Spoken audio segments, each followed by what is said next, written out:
Shoot a little video today on some mods for the suicide duck, just to show you some of the updates on it, have a little bit of fun. I also wanted to show you a good idea. These have been around forever. I do have rod covers. You've probably seen some of the videos that I have rod covers for when I carry my rods in my boat in the rod locker. I also use them for if I'm carrying them in my car. I don't have it on here. I left them in my car, so I took them off when I got here, but it prevents your line from getting tangled or your lures from tangling in line. But I also use these lure covers. They're especially useful if you're dealing with baits like crankbaits and stuff that have treble hooks in them that want to catch in absolutely everything. It velcros around the lure. Just see now if I unzip it. Keeps the lure perfectly safe inside. Also, it's almost got like a felt, like a wool on the inside. So if you're using scent on your lures, the mat will actually hold scent as well. You can see I got a big old treble hook on the duck there. Easy way to carry it, prevent you getting either stabbed in the hand or hooking other gear, because like today I'm carrying 2 rods, so just velcro it on, cover the lure up, and it's safe. Can't get hooked up in it, and it keeps your lure protected. So it's a pretty good idea. Alright, hope you enjoy the video. Had a couple of laughs today.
Yes, mini pike number 2.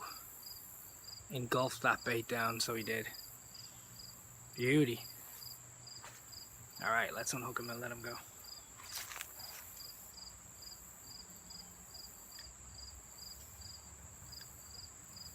Swallowed that little sun perch. Perfect. There he goes. Another one on the sun perch. And my heavy fluorocarbon leader seems to be intact. No cuts in it. You can feel it. I just seen a shoal of really large bass, nice ones. Can get one to bite though. A couple of them turned on it, looked at it, but that was it. Alright, let's see if we can get one more before we head home. If not, we already had a good day. There he is, laying in wait. Just waiting for some poor sucker to come by and get eaten.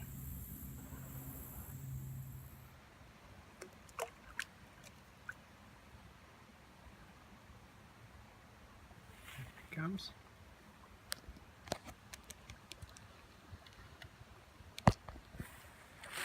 See if I can get down here to him without going in.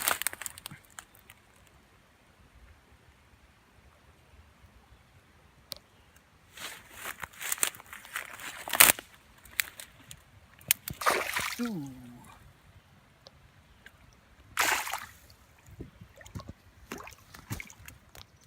Yeah, there he is. Took him on the Kitech and the minnow, followed it in. Look at the teeth. Yeah, killer. Just a killer. Alright, let's unhook him and let him go. Okay, Mr. Isak. Back and kill some more minnows. Yeah, that was a nice one. Off he goes. Now some of you guys own suicide duck lures, like so. They changed the packaging on this. Usually, and this is the small duck, and it would come with a hook on the back side of the duck here. This is a light build duck, and now it comes with a stinger setup like that. So you can actually rig the hook underneath the belly of the duck like that. It's just a wire. It's a regular stainless steel wire with a split ring and then a treble, feathered treble on it. So there's a number of different ways you can rig this. You can rig the hook on the back so the hook sits up here, so if you're dragging it over weed and stuff, it'll clear weed. But these feet don't work well in weed either. They need clear water to work. Then you can have the hook rigged short on the front and one on the back, or you can rig it with the stinger, because a lot of times with this you're going to get short bites because they bite at the feet, because that's what's moving. Sometimes they, unless it's a large fish, they're not going to bite the whole body. They're just going to bite at the back end, and this is where that's going to be when it's swimming through the water like that. I've had a couple of bites on it. I had a large fish, a large bass about a week ago, follow this lure. And I think if I had a little more area between me and him and the bank, he'd have probably eaten it, because he came at that thing hard and I could see him, and then he, of course, it was coming closer to me and he's seen me. But it definitely attracts attention, that's for sure. We're going to try here a little bit and see what we can do, see if we can get a bite on it or not. But just so as you know, they're starting to come with these stinger hook setups now. If you got an early one, it's pretty easy to build a stinger like that. All it is like I said, stainless steel wire. Got a bit of heat shrink on the front, and then pretty strong snap ring, and the treble. It's pretty easy to make one. But that definitely might improve your hookup ratio on this.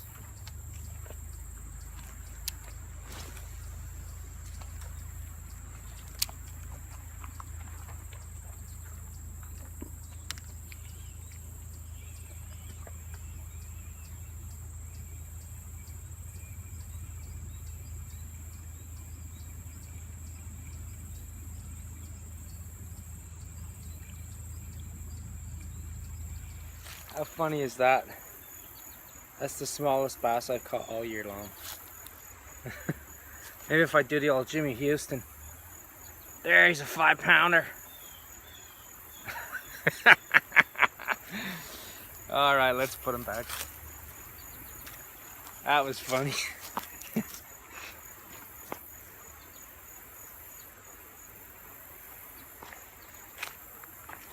That's what I was saying about small bass and small pike eating lures that are way bigger than themselves.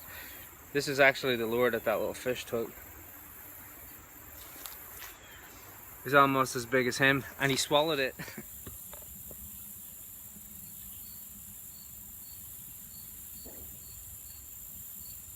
Some trout laying in here. Small ones.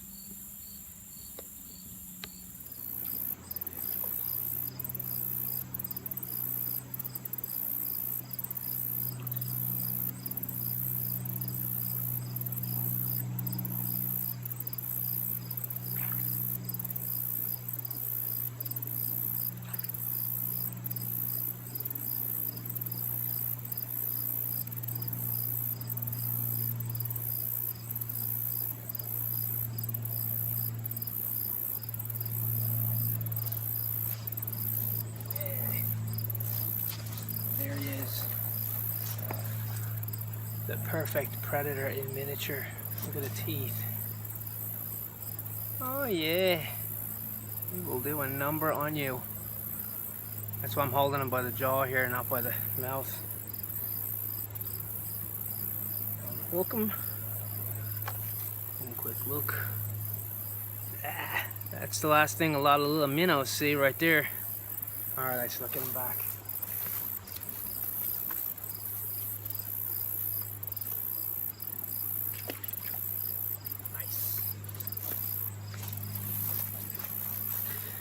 Pike in miniature.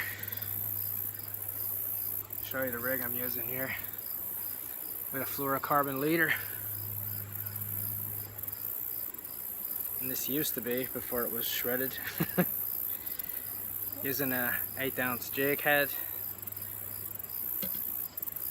And one of my local bait shops makes this soft plastic minnow. It's a sun perch.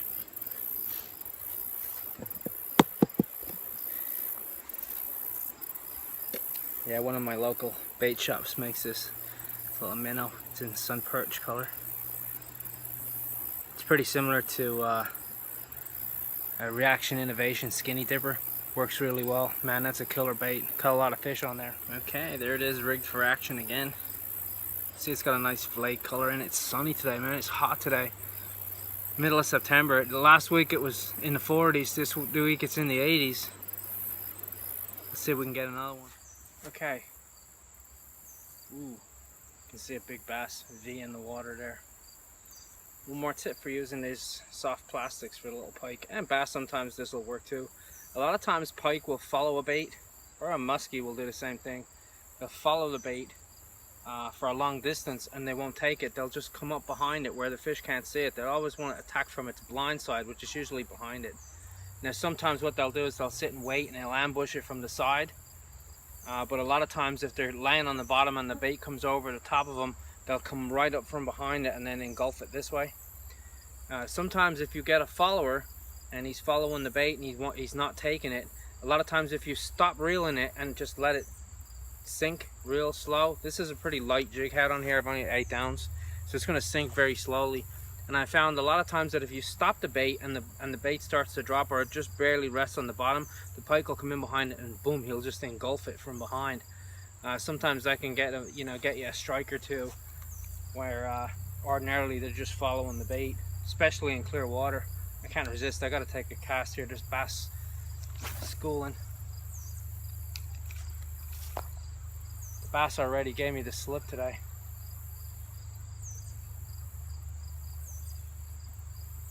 I can see them pushing little minnows on top water here.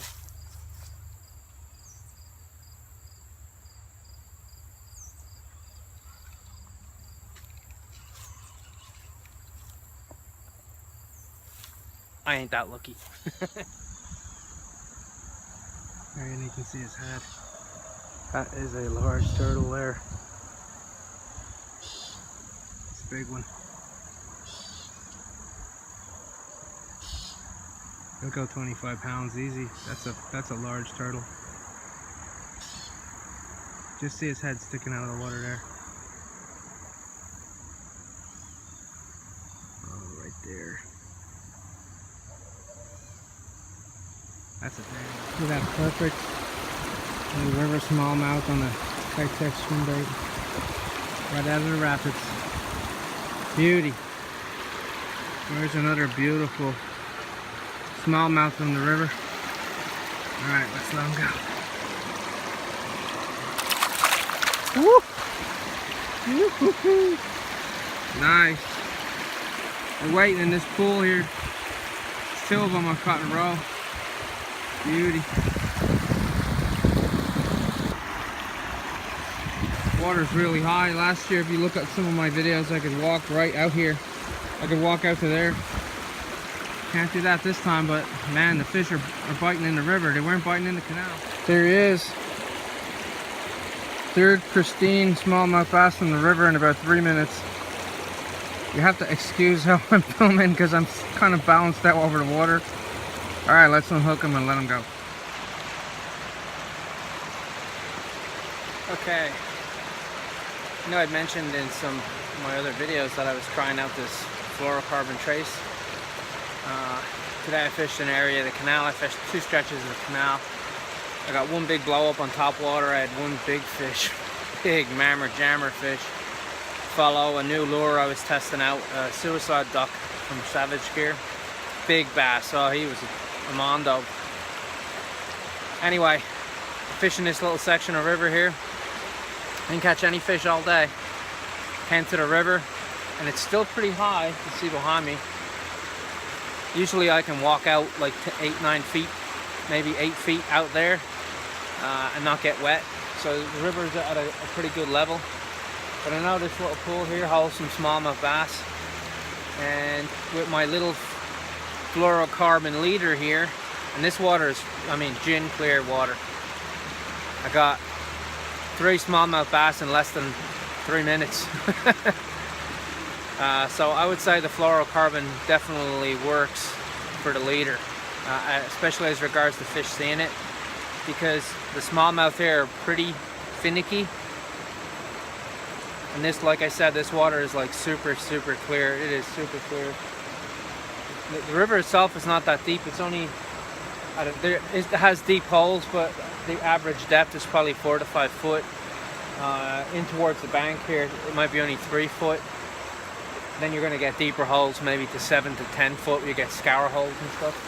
You can see here, just seeing the fish rising out there. You can see here that there's a break, a big natural rock break here, where the water's flowing over it, and then the fish are holding in the pool right in front of it. Pretty cool. But now it's time to go home.